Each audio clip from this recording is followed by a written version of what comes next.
ભરૂચ અને અંકલેશ્વરને જોડતા નર્મદા બૈયા બ્રિજ પાસે 2 દિવસ પૂર્વે સર્જાયેલી કરુણાંતિકાનો આજે અંત આવ્યો હતો. નદીમાં ડૂબતી યુવતીને બચાવવા જતા ગુમ થયેલ યુવકનો મૃતદેહ આજે વહેલી સવારે નર્મદાના નીરમાંથી મળી આવ્યો હતો.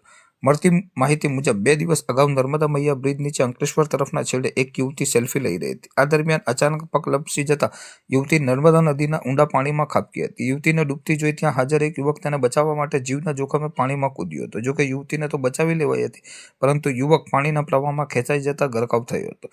આ ઘટના બાદ સ્થાનિક તંત્ર અને પોલીસ દ્વારા યુવકની શોધખોળ હાથ ધરવામાં આવી હતી. સતત 2 દિવસની જહેમત બાદ ગતરોજ વહેલી સવારે સામાજિક કાર્યકર ધર્મેશ સોલંકી અને સ્થાનિક નાગરિકોની મદદથી યુવકનો મૃતદેહ શોધી કાઢવામાં આવ્યો હતો. યુવકનો મૃતદેહ મળતા જ તેના પરિવારજનોમાં ભારે શોકનું મોજું ફરી વળ્યું હતું.